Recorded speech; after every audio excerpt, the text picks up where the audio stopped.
ठाकुरगंज के सकौडली पैक्स में भारी अनियमितता उजागर, 1200 अवैध सदस्यों के नाम जोड़ने का आरोप, प्रशासक व बीसीओ पर सवाल। ठाकुरगंज प्रखंड के सकौडली पैक्स में अवैध रूप से नए सदस्यों के नाम जोड़ने का गंभीर मामला सामने आया है। इस संदर्भ में मोहम्मद शाहनवाज आलम ने सहकारिता पदाधिकारी को लिखित आवेदन देकर तत्काल कार्रवाई की मांग की है।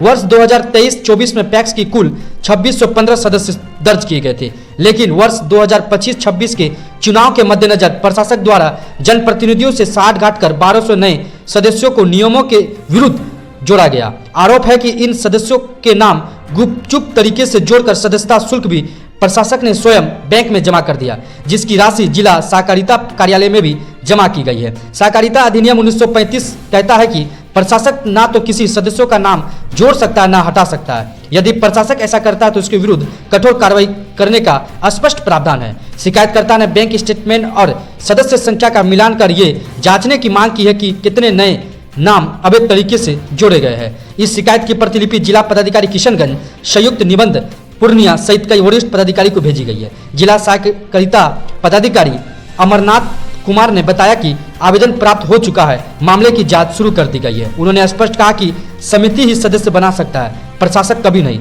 अगर प्रशासक ने सदस्य बनाया है तो ये नियम के विरुद्ध है। इसी क्रम में बीसीओ अंजय कुमार को शोकाज जारी किया गया है, लेकिन अब तक उनके तरफ से कोई जवाब नहीं आया है। पूरे मामले पर उनकी प्रतिक्रिया जानने के लिए फोन से संपर्क किया गया तो उन्होंने कॉल रिसीव नहीं किया। क्या कार्रवाई और क्या मामला दबा दिया जाएगा? सकौडली पैक्स में नियमों की खुलेआम धज्जियां उड़ाई गई, लापरवाही स्पष्ट दिख रही है और चुनाव से पहले संदेहास्पद तरीके से 12 नाम जोड़े गए। अब देखना यह होगा कि सहकारिता पदाधिकारी अमरनाथ कपूर की अगुवाई में कार्रवाई चल रही है और जांच भी चल रही है। लापरवाही अधिकारी पर सख्त कार्रवाई तक कब पहुंचेगी और फाइल फिर इसी तरह कागजों तक दबकर रह जाएगी या जिम्मेदार बीसीओ पर कार्रवाई की जाएगी? 2021 में हम लोगों का चुनाव हुआ था, उसमें टोटल 2615 वोटर था। उसके बाद कुछ गड़बड़ी के कारण 2023-24 में हमारा पैक्स डिफॉल्टर हो गया, जिस कारण से समिति सस्पेंड हो गया है। उसके बाद ना ही हम लोगों ने कोई प्रस्ताव दिया और ना ही किसी ने दिया, फिर भी इन्होंने अवैध रूप से 1200 वोट का अप्लाई किया है और अपलोड भी कर दिया है। कौन? बीसीओ अंजय कुमार। कैसे नियम क्या कहता है ये? नियम ये कहता है कि जैसे कि कोई भी अगर सदस्य अगर हम लोग जोड़ेंगे तो पहले हम लोगों को प्रस्ताव लेना पड़ेगा पूरे सदस्यों के साथ, लेकिन ऐसा कुछ भी नहीं किया इन्होंने।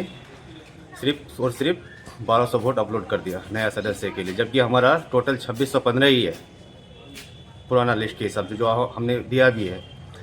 इसके लिए हम अपने हम जीआर ऑफिस पूर्णिया में आवेदन भी दिए हैं और डीसी ऑफिस में भी आवेदन दिए हैं, और ज़रूरत पड़ेगा तो हम हाई कोर्ट तक भी जा सकते हैं अगर यहाँ तक अगर सुनवाई नहीं होगा। हम यही चाहेंगे कि उस बीसीओ के खिलाफ सख्त से सख्त जल्द से जल्द कार्रवाई हो। कब हुआ ये चीज? फिलहाल 15 से 20 दिन हुआ। आगे अधिकारी क्या बोले आपको गए थे? वो ये बोला कि उस लिख के दीजिए, आगे कार्रवाई किया जाएगा उसके ऊपर, लेकिन अभी तक कोई कार्रवाई नहीं किया गया डीसीओ किशनगंज। क्या लगता है इतने लोगों का नाम जो जोड़ा गया, क्यों जोड़ा गया होगा, किस मंशा से जोड़ा? इसलिए गया है कि वो तो अब जानते ही है कि हम लोगों का पैक्स डिफॉल्टर है, किसी तरह से इन लोगों का 1200 नाम जुड़वा देते हैं, पैक्स अध्यक्ष कोई और बन जाएगा। और पैक्स अध्यक्ष जो भी बने आखिर सदस्य प्रस्ताव तो हम लोगों से लेना पड़ेगा ना।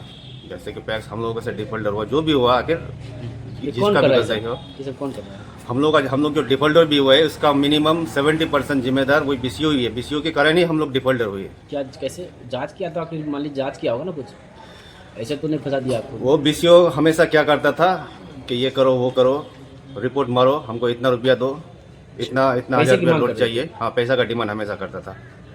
इस कारण से देते थे, मजबूरी में देना पड़ रहा था। इस कारण से हम डिफॉल्टर भी हुए। पंचायत? हम सकौडली पंचायत। क्या कुछ मांग करते हैं कार्रवाई के लिए?